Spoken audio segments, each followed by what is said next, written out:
The maternity hospital corridor was quiet in that strange, suspended way that only places connected to birth ever are, where new life and exhaustion share the same thin air. Pale walls reflected the sterile light, and the smell of disinfectant clung to everything. On one of the narrow benches sat a young woman, fragile and drained, her hands resting protectively on the blanket that covered her newborn. She should have been wrapped in warmth and congratulations, but instead she faced sharp words that cut deeper than any physical pain. Her mother-in-law stood before her, rigid and cold, eyes burning with a sense of ownership she believed she had earned long ago. Her voice echoed too loudly for the space, accusing, demanding, insisting that the young woman leave, that she had no right to stay, no right to expect support. The words fell like stones. Nurses passed by, pretending not to notice, accustomed to family conflicts but powerless to intervene unless things escalated. The young mother lowered her gaze, tears threatening but not yet falling. She had endured months of quiet humiliation, of comments disguised as concern, of judgments masked as advice. This moment, however, felt final, like a door slamming shut. The mother-in-law spoke of disgrace, of shame, of how things should have been done differently, as if childbirth itself had been a personal insult. Every sentence was meant to push, to break, to send her away before she could even gather her strength. Then footsteps approached, firm and unhurried. The mother-in-law did not notice at first, too consumed by her own anger. A man stopped beside them, his presence filling the space in a way that immediately shifted the balance. When he spoke, his voice was calm but unmistakably authoritative. He addressed the older woman by name, and she froze.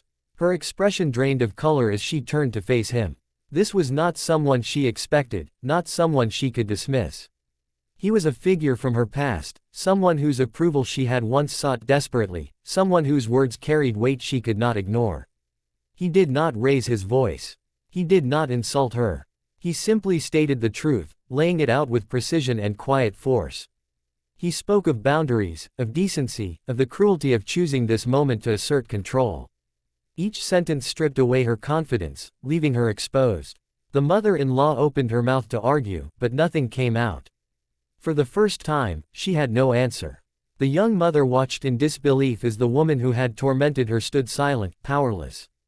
The man turned to the young woman, his expression softening, and told her she was not alone, that she had every right to be there, that no one would force her out. The tension broke like a snapped wire. Nurses suddenly found their voices, offering help, offering smiles. The mother-in-law stepped back, defeated, and left without another word. The young woman finally allowed herself to cry, but these tears were different. They were not only from pain but from relief, from the sudden realization that power could shift, that injustice did not always get the last word. In that quiet hallway, something fundamental had changed. It was no longer about dominance or shame, but about dignity reclaimed. Far from that hospital, under bright studio lights, another confrontation was unfolding, one that would soon ripple across social media and entertainment news. Jelly Roll sat across from Jimmy Kimmel, the usual late-night banter already tinged with tension. What began as playful questioning slowly edged into uncomfortable territory. The jokes landed harder than expected, and the laughter from the audience felt forced, uncertain.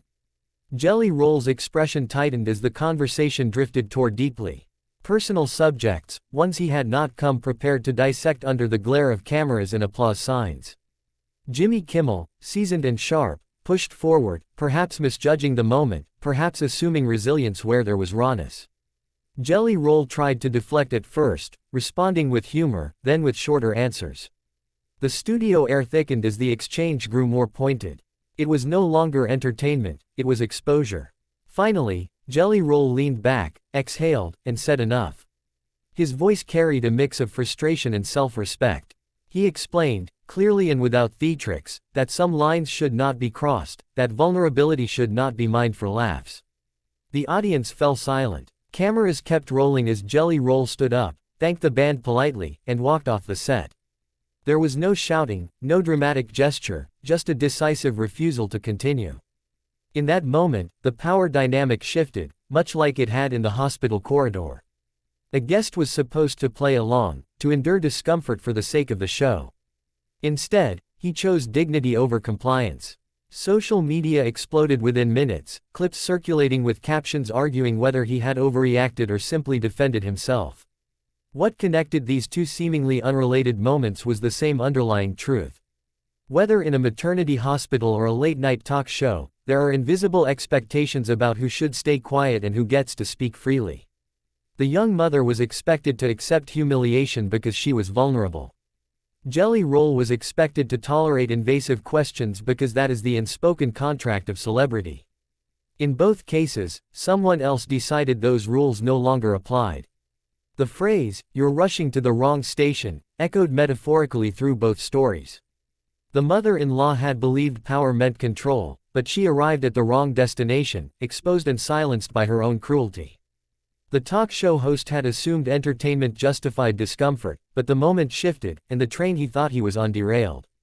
In both spaces, an unexpected stand reminded everyone watching that respect is not optional, and silence is not consent.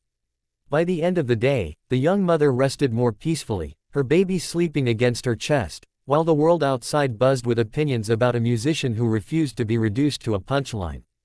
Different lives, different stages, same lesson. Dignity has a way of announcing itself when least expected, and when it does, it leaves those who tried to deny it utterly speechless. The day had begun with hope, the kind that trembles softly rather than shining brightly. Morning light filtered through the tall windows of the maternity hospital, catching on metal railings and polished floors. A young woman lay propped against white pillows, exhausted but awake, her body aching in ways she had never known before. In her arms was her newborn child, impossibly small and warm, breathing in gentle rhythms that felt like a promise. She was trying to memorize every detail, the curve of the cheek, the tiny fingers, afraid that if she blinked too long the moment might slip away. This was supposed to be the safest place in the world, a place where beginnings were protected. The door opened sharply, and the fragile piece shattered. Her mother-in-law entered without knocking, her steps brisk, her face already set in judgment.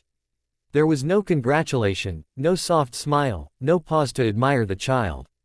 Instead, there were complaints. The room was too small, the timing inconvenient, the situation embarrassing.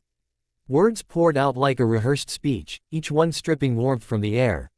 She accused the young woman of trapping her son, of ruining plans, of bringing disgrace. The baby stirred at the raised voice, and the young mother instinctively tightened her hold. The argument was one-sided. The mother-in-law spoke as if issuing orders, telling her to leave the hospital as soon as possible, insisting she had no place here, no support to expect. The young woman tried to respond, but her voice failed her. Fear and shock pressed down on her chest, making it hard to breathe. She had imagined conflict, yes, but not here, not now, not when she was at her weakest. Nurses hovered at the doorway, uncertain, exchanging glances but saying nothing. Silence became complicity. Then, without warning, another presence entered the room. The sound of footsteps was steady, confident. The mother-in-law turned sharply, irritation already forming, then stopped dead.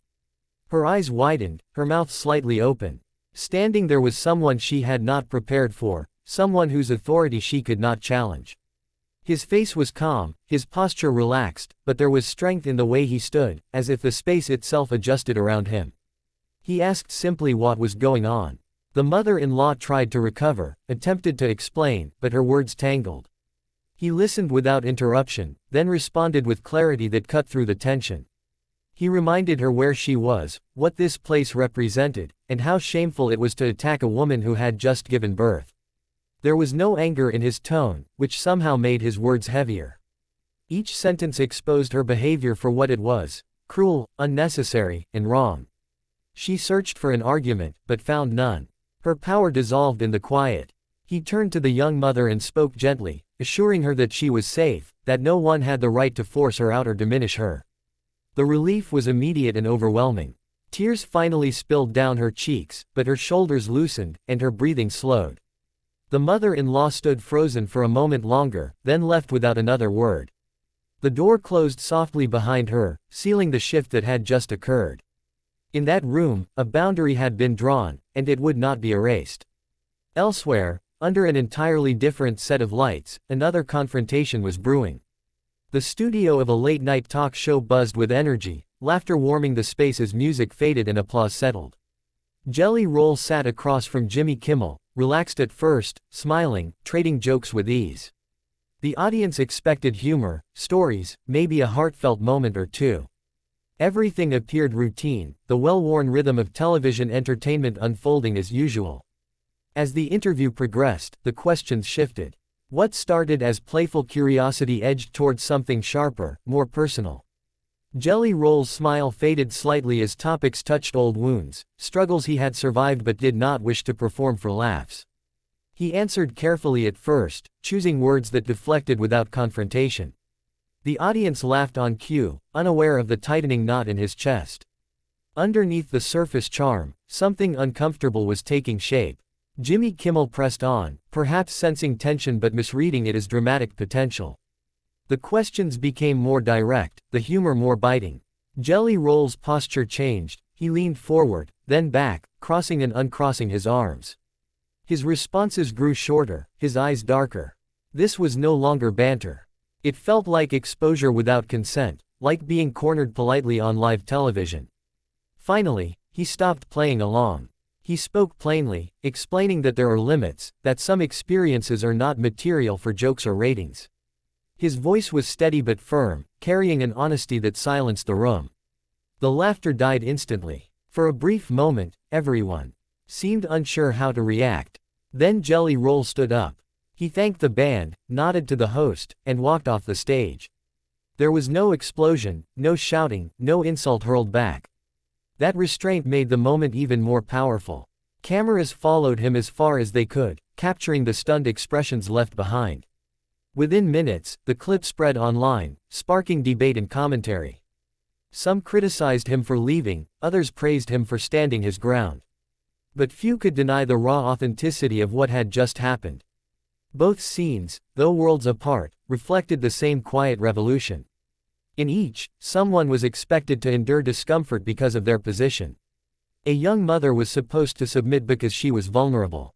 A musician was supposed to tolerate intrusion because he was a guest. In both cases, an unexpected shift occurred when dignity took precedence over expectation. The idea of rushing to the wrong station fit perfectly. Power, when misunderstood, leads people to destinations they never intended to reach.